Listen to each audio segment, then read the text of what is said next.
terça-feira, 29 de abril de 2025. Está começando para você o Jornal da Vida Caxias, que vai trazer muitas notícias, entre elas, encerramento do festejo do glorioso Santo Expedito, ação social na comunidade São João Batista. Vamos falar um pouco sobre a Romaria da Esperança que aconteceu neste final de semana no Alto São Francisco. Permaneça conosco porque voltamos em seguida.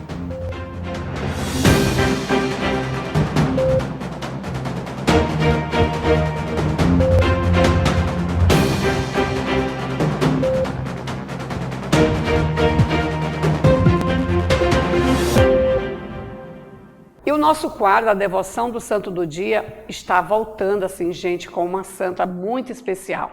Ela também é doutora da Igreja, Santa Catarina de Sena. Vamos à sua história. Em nome do Pai, e do Filho, e do Espírito Santo. Amém.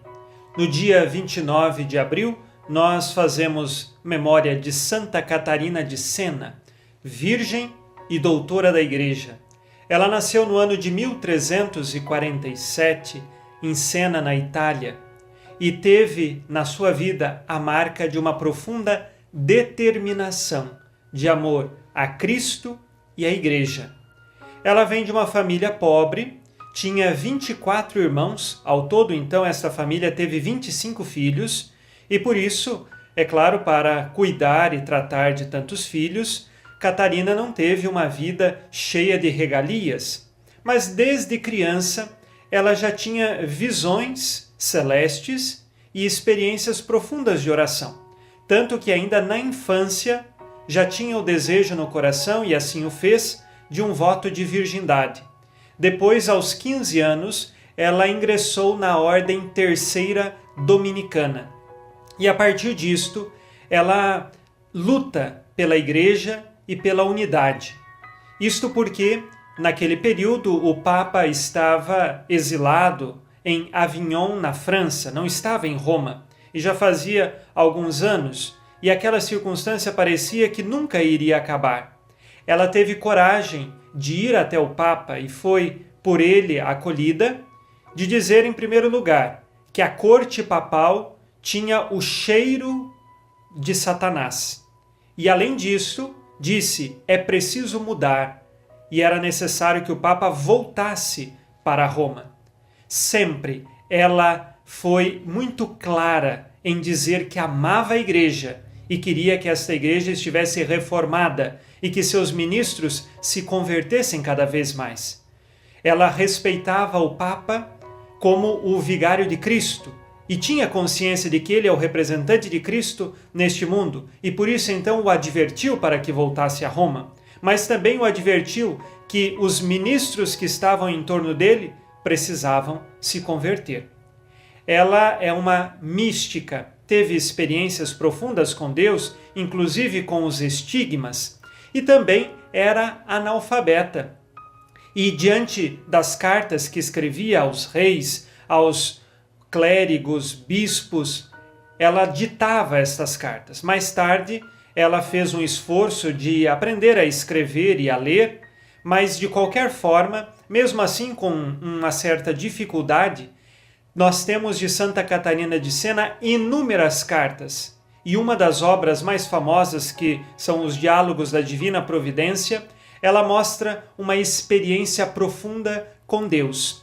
Santa Catarina de Sena, ela pregava por toda a Itália e por diversos lugares fora da Itália, e sua pregação era sempre de reforma, de conversão. Ela queria que a Igreja se convertesse a Cristo, ou melhor dizendo, que os ministros da Igreja se convertessem a Cristo. E tamanha era a profundidade da pregação dela e dos escritos, seja os que foram ditados por ela e os que foram escritos por ela, que teólogos de grandes distâncias vinham até ela para ouvi-la. Veja como Deus fez grandes coisas na vida de Catarina. Uma mulher simples, naquele tempo que tinha dificuldades para a escrita, portanto, não passou por nenhuma escola formal, mas que Deus lhe deu a verdadeira sabedoria. E além da sabedoria, uma humildade e uma determinação em pregar Cristo em pregar uma verdadeira conversão. Por isso, então, o Papa São Paulo VI a proclamou doutora da Igreja em 1970, pela profundidade espiritual e teológica de seus escritos. Santa Catarina de Sena nos ensina a amar a Igreja. Uma vez, ela estava fazendo uma oração junto ao túmulo de São Pedro e São Paulo, e ela sentia sobre os ombros um grande peso. Era o peso da Igreja. E ela oferecia à sua vida sacrifícios e penitências pela Igreja Católica, para que permanecesse unida pela conversão do clero, pela unidade desta Igreja. Ela ofereceu toda a sua vida pela Igreja. Morreu aos 33 anos e dizia ao seu diretor espiritual: saiba que quando eu morrer, estarei morrendo de paixão pela Igreja e estou ofertando a minha vida pela Igreja. Ela aceitava todos os sofrimentos e penitências e oferecia pela santificação do clero, pela unidade da Igreja.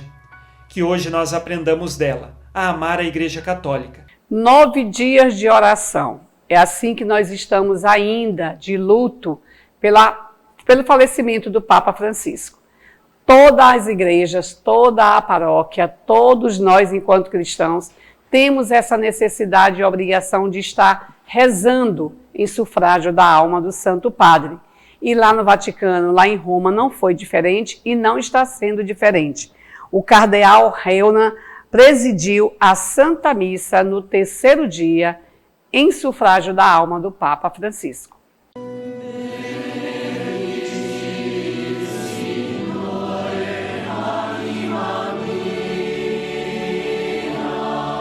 O cardeal Baldassare Reina, vigário da Diocese de Roma, presidiu na segunda-feira, 28 de abril, a missa do 3º dia dos novendiais em sufrágio do Papa Francisco, celebrada na Basílica de São Pedro.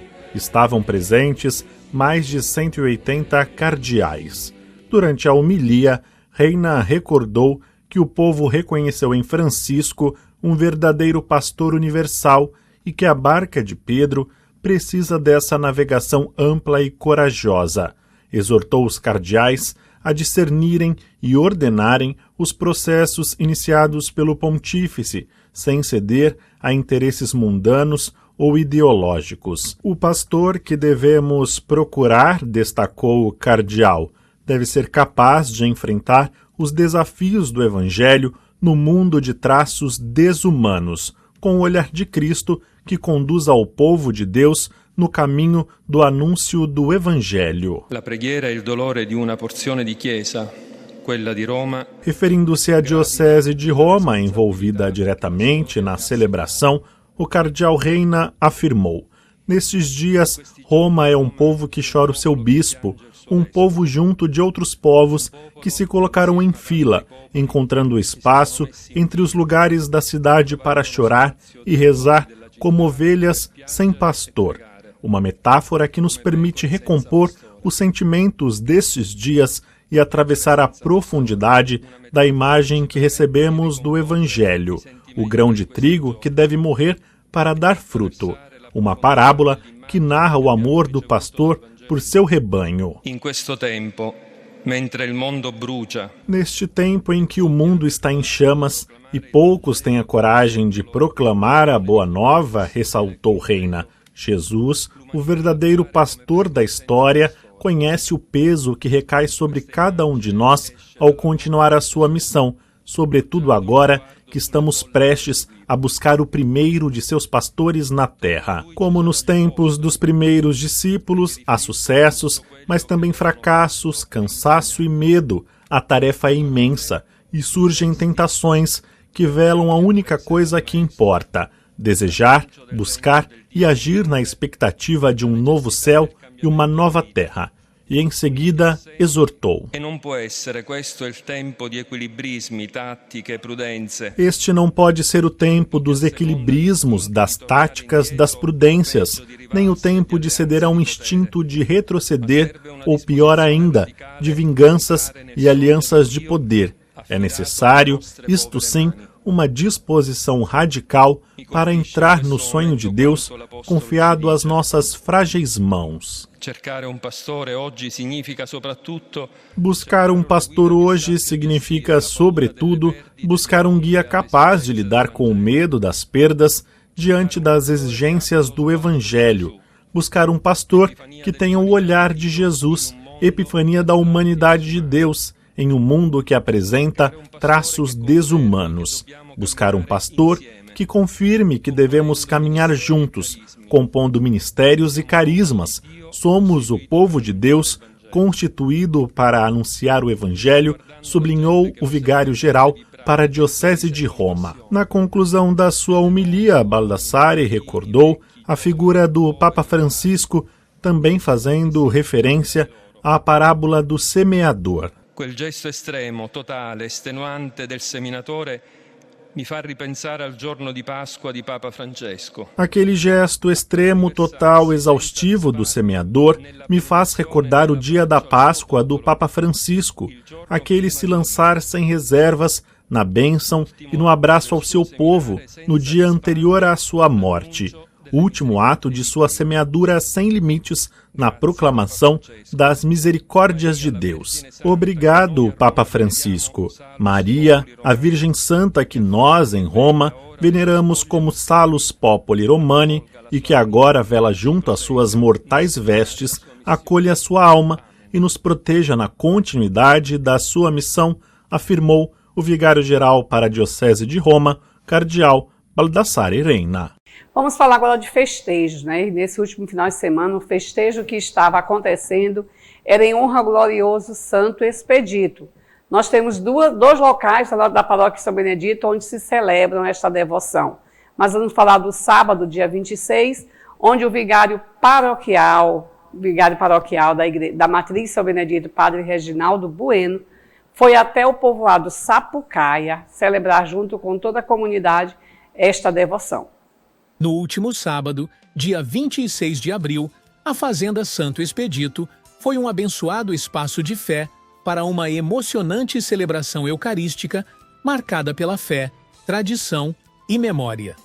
Às vésperas da festa de Santo Expedito, devotos se reuniram para a missa, que tem um significado especial. A celebração, presidida pelo padre Reginaldo Bueno, é realizada também em memória do saudoso Elias do Gesso, homem de profunda fé e grande devoto de Santo Expedito. Foi ele quem, ainda em vida, iniciou essa tradição na fazenda, reunindo familiares, amigos e fiéis para celebrar o santo das causas justas e urgentes.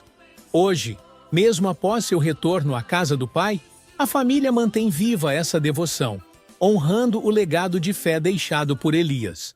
Depois de ressuscitar, na madrugada do primeiro dia após o sábado, Jesus apareceu primeiro a Maria Madalena, da qual havia expulsado 7 demônios. Ela foi anunciar isso aos seguidores de Jesus, que estavam de luto e chorando. Quando ouviram que ele estava vivo e fora visto por ela, não quiseram acreditar. Em seguida, Jesus apareceu a 2 deles, com outra aparência, enquanto estavam indo para o campo. Eles também voltaram e anunciaram isso aos outros. Também a estes não deram crédito.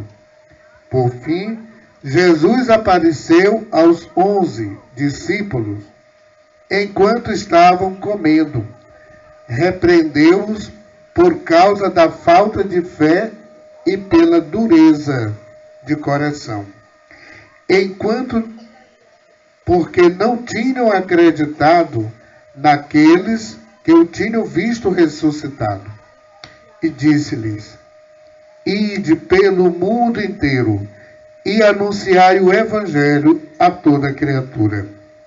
Palavra da salvação, glória a vós, Senhor. Ano após ano, a celebração tem crescido em número de participantes, mostrando que a semente plantada por Elias continua frutificando. Nesta edição, além da missa, um momento marcante comoveu a comunidade: a renovação das promessas batismais feita por uma jovem diante da Assembleia. Um gesto de fé que emocionou a todos e reafirmou o compromisso cristão de seguir os passos de Cristo.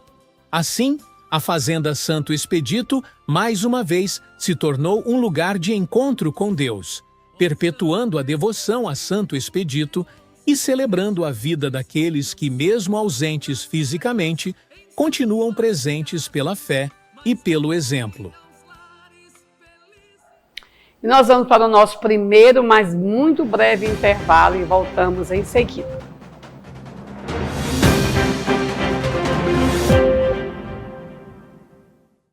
Na Canadá você compra o seu Chevrolet 0 km perfeito e escolhe a condição perfeita para o seu bolso. Onix 2025 a partir de R$ 86.990 com entrada de R$ 31.300 mais parcelas de R$ 1.485 sem residual. Vamos de SUV?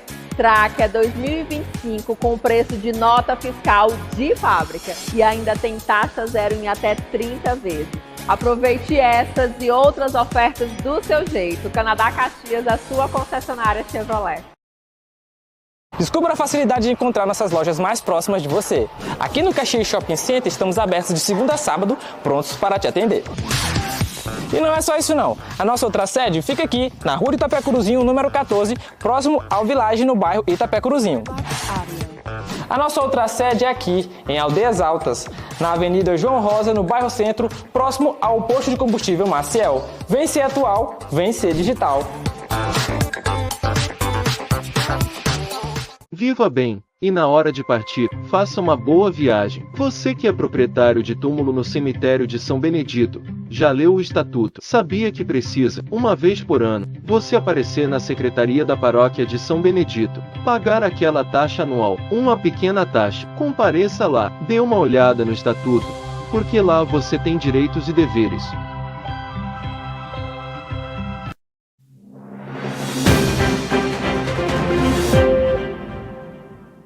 Agora vamos falar de mais festejo. O festejo do glorioso Santo Expedito também estava aqui em Caxias, lá no bairro Antenor Viana, uma devoção de anos e que toda a comunidade tem respondido muito bem a esse chamado cristão. A comunidade de Santo Expedito, situada no bairro Antenor Viana e pertencente à paróquia São Benedito, celebrou neste domingo o encerramento do festejo em honra ao seu padroeiro. Com o tema a exemplo de Santo Expedito, Sejamos Peregrinos de Esperança, o festejo que teve início no dia 23, reuniu um número expressivo de fiéis ao longo de sua programação.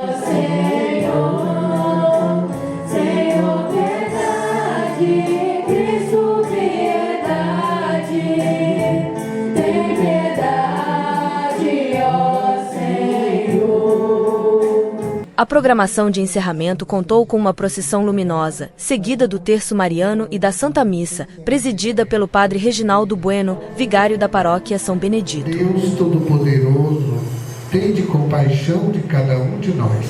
Perdoe nossos pecados. Durante a homilia, padre Reginaldo destacou o imenso amor de Cristo por cada um de nós, lembrando que esse amor deve ser a base da vida cristã. Ele também reforçou que todos os católicos são chamados a viver com fé e coragem, assumindo a missão de anunciar a palavra de Deus a todos, com alegria e compromisso. E nós tememos paz, vivamos em paz e anunciamos essa paz em todos os lugares onde a gente deve ir. Aí quando Jesus disse isso, os discípulos ficaram felizes, ficaram animados, o Senhor está vivo. Aí Jesus mostrou, as marcas das mãos, do peito, dos pés, e disse àqueles discípulos: o Pai me enviou, agora eu vos envio. Então a missão de Jesus não foi terminada, ele ia voltar para o Pai, e a missão agora é como discípulo. Crie coragem, não tenha medo, sou eu, sofri, passei pela cruz, fui à mansão dos mortos, mas estou vivo, ressuscitado. E é isso que vocês têm que proclamar ao mundo inteiro. Nós não servimos ao Deus morto, mas o Deus vivo. Ele veio para que tenhamos vida e vida em abundância. Então vamos nos esforçar o máximo, o impossível, para não perder a vida com Deus. Ele já nos ama infinitamente e espera de nós essa correspondência. Quem ama quer ser correspondido. Santo Expedito, comandante da 12ª Legião Romana na Armênia no século III, converteu-se após rejeitar a tentação de adiar sua mudança de vida. Como Santo Expedito foi morto por causa de Jesus Cristo, ele se tornou um mártir da Igreja e santo reconhecido oficialmente. Sua bravura diante dos sofrimentos por causa da fé serviu de exemplo para grande parte dos soldados e de sua região, fazendo-os permanecer firmes em sua fé. Ao pisotear o corvo que gritava amanhã, Cras, proclamou hoje, Odi, afirmando sua decisão imediata. Martirizado por ordem do imperador Diocleciano, tornou-se conhecido como o santo das causas justas e urgentes, símbolo de prontidão e fé sem demora. A bênção de Deus Todo-Poderoso desça sobre vós e permaneça para sempre. Em nome do Pai, do Filho e do Espírito Santo. Amém. E o Senhor nos acompanhe. Graças a Deus. Como anunciamos na nossa primeira edição do Jornal da Vida Caxias ao meio-dia, que nesta segunda edição nós teríamos um momento em que iríamos abordar com mais intensidade a romaria que aconteceu esse final de semana na cidade de São João do Soter para o Alto São Francisco, que ao mesmo tempo já é uma preparação para o nosso Jubileu da Esperança, vivenciado já desde o início, desde dezembro do ano passado, aberto assim pelo Papa Francisco. E aqui ao nosso lado nós temos a presença do Padre José Ribamar, que esteve presente na Romaria e que vai falar para nós como foi a Romaria, qual o objetivo desta Romaria, está acontecendo dentro da programação do Jubileu da Esperança e muito mais. Os 3 anos de falecimento de Edivaldo, um produtor rural muito querido, muito conhecido e que todo mundo até hoje não tem como esquecer a forma trágica como ele foi morto. Boa noite, Padre Ribamar. Boa noite também aos telespectadores da Rede Vida, mas acredito que esse momento talvez vai ser retomado nessa nossa reportagem em outros momentos da programação desses próximos dias, porque, Dona Claudete, esse acontecimento lá no Jacarezinho, primeiramente, a pessoa de Jesus Cristo, se volta para a pessoa de Jesus. Ele que amou, fez o bem, anunciou a justiça e a paz, falou também das bem-aventuranças. Sim. E uma das bem-aventuranças é essa questão daqueles que são perseguidos por causa da justiça, por causa do reino de Deus, que se aplica aí também, de modo especial, a bem-aventurança, a pessoa do Edivaldo, porque o próprio Jesus Cristo dizia assim, do mesmo jeito, mataram os profetas, né? Por isso, bem-aventurados vós que sois perseguidos. O Edivaldo não só foi perseguido, mas também foi morto com 7 tiros, né? É por isso que todo cidadão que tem o mínimo de ciência, de consciência humana, social, política e de justiça, deve se indignar. E eu gostei muito, Dona Claudete, na posição da coordenação dessa Romaria da Esperança, de colocar essa pauta especial sobre Edivaldo. Porque não é só o pessoal lá do Jacarezinho, não é só o pessoal de São João do Soter, mas milhares de pessoas participando, tendo o mesmo sentimento. É outras cidades, veio gente de São Paulo, veio gente de algumas instituições, veio gente de São Luís. Isso viralizou. E todos esperam uma resposta. 3 anos no silêncio, praticamente. 3 anos nesse silêncio que para a família é algo assim muito triste, né? É muito triste. 3 anos nessa espera, nessa escuta, nesse clamor. Mas a gente acredita que a justiça, ela brota, mas também ela tem que ser lembrada, provocada, porque justiça não cai como cai a chuva do céu. Todo cidadão de boa vontade deve clamar por justiça. A razão dela existir, né? A razão das instituições existir, sobretudo aquelas que se voltam para essa questão de promover cidadania, e um dos sinais de cidadania é fazer a justiça valer, né? E nesse caso, a justiça valer, quem mandou matar o Edivaldo ser preso, ser julgado, não precisa outra coisa, só isso mesmo. Ser julgado, ser preso, aquilo que é o mínimo que se pode fazer para quem tirou a vida de alguém, e de uma maneira assim, muito, muito terrível, né? Por quê? Por que é que tantas pessoas clamam por justiça na questão do Edivaldo? Quando não há justiça, há uma desordem. O criminoso começa depois a ameaçar. Quando não há justiça, acontece isso. E já se há rumores por aí. Já se há rumores. Eu fico pensando, Ana Claudete, se aqui fosse aquela questão lá da Amazônia, onde o Dom Phillips morreram. Lugar que ali talvez só o Espírito Santo poderia saber. Lugar escondido, difícil. Mas porque teve uma pressão internacional, nacional também. Eram ecologistas. Se fosse aqueles que morreram lá, mas tivessem morrido no mesmo lugar, do mesmo jeito que morreu o Edivaldo, com menos de um mês estava tudo resolvido. Na justiça também há pesos e medidas.